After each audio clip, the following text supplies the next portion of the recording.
Welcome, everyone. Today, we're diving deep into a topic that's close to my heart: coercive control. You see, it's often hidden in plain sight, a subtle form of abuse that chips away at a person's soul. It's about power and control, one person trying to dominate every aspect of another's life. But we're going to shine a light on it because knowledge is power, and by understanding the signs, we empower ourselves and others to break free. Are you ready to start this journey with me? Let's go. Imagine someone you love, once vibrant, becoming withdrawn, disconnected. That's often the first sign of coercive control isolation. An abuser subtly cuts off their victim from their support system. Why? Because an isolated person is easier to control. So if you see someone becoming isolated, reach out. Let them know they're not alone. Remember when privacy was something we took for granted? Well, in the world of coercive control, privacy becomes a distant memory.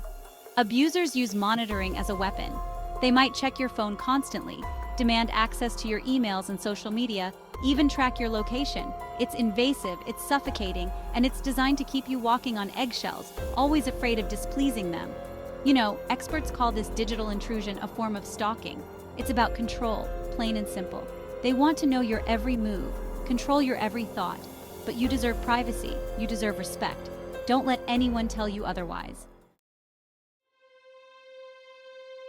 Have you ever felt like you were going crazy, questioning your own memories and sanity? That's the insidious nature of gaslighting. It's a mind game abusers play to make you doubt your own reality. They might deny saying things you clearly remember, twist your words, or even tell you that you're imagining things. Over time, this constant manipulation can erode your self-esteem, making you dependent on the abuser for validation. It's like they're slowly stealing your mind, your confidence, your very sense of self. But here's the truth. You are not crazy. You are not imagining things. Trust your gut. If something feels wrong, it probably is. Chapter 4. Financial control, the chains of dependence. Money, honey, it's often at the root of power and control. In a coercive relationship, the abuser might take control of the finances, leaving you financially dependent on them. They might limit your access to money, dictate how you spend every penny, or even sabotage your career aspirations. This financial control is about keeping you trapped, reliant on them, with nowhere to go. It's about stripping you of your independence and making you feel powerless. But remember this, you deserve financial freedom. You deserve to have control over your own money and your own future. Don't let anyone tell you otherwise. Chapter 5. Living in fear, threats and intimidation. Imagine living with a knot of fear in your stomach. That's the reality for many victims of coercive control. Abusers use threats and intimidation like weapons. These threats can be verbal, emotional, or physical. The goal is to make you feel powerless and afraid. But no one deserves to live in fear. You deserve to feel safe, respected, and loved. Chapter 6. Emotional manipulation, the puppet master. You know, sometimes the most painful wounds aren't visible. Emotional manipulation is a form of abuse that targets the heart and soul. Abusers use guilt trips, shame, and emotional blackmail to control their victims. They might play the victim, make you feel responsible for their happiness, or use your love for them against you. It's a slow and insidious process that can leave you feeling emotionally drained and completely depleted. But remember this, you are not responsible for another person's emotions. You deserve to be treated with kindness, compassion, and respect. Don't let anyone dim your light. Freedom. For victims of coercive control, freedom is a distant dream. Abusers restrict their victims' freedom in countless ways. It's like being slowly suffocated, feeling trapped and powerless. You deserve to live free from control and manipulation. Chapter 8.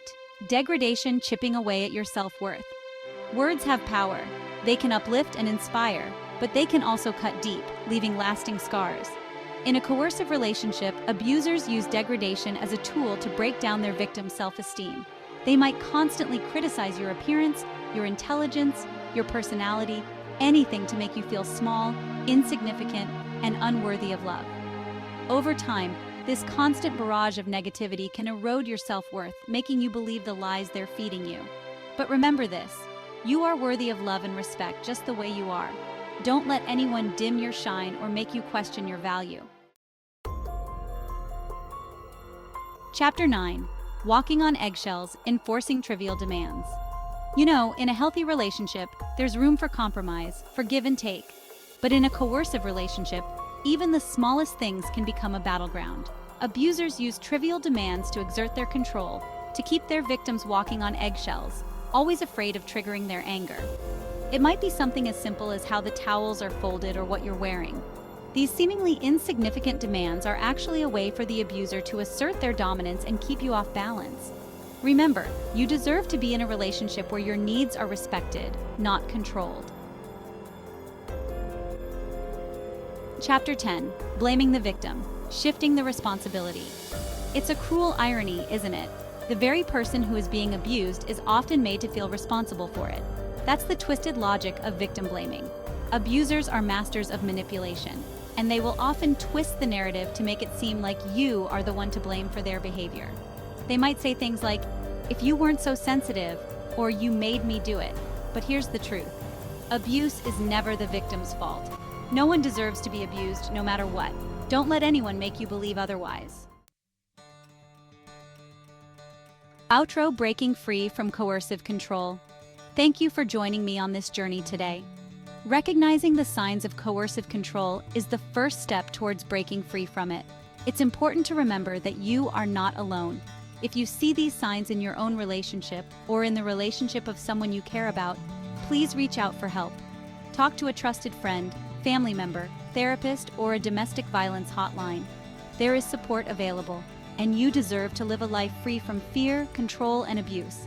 Remember, your voice matters and your story deserves to be heard.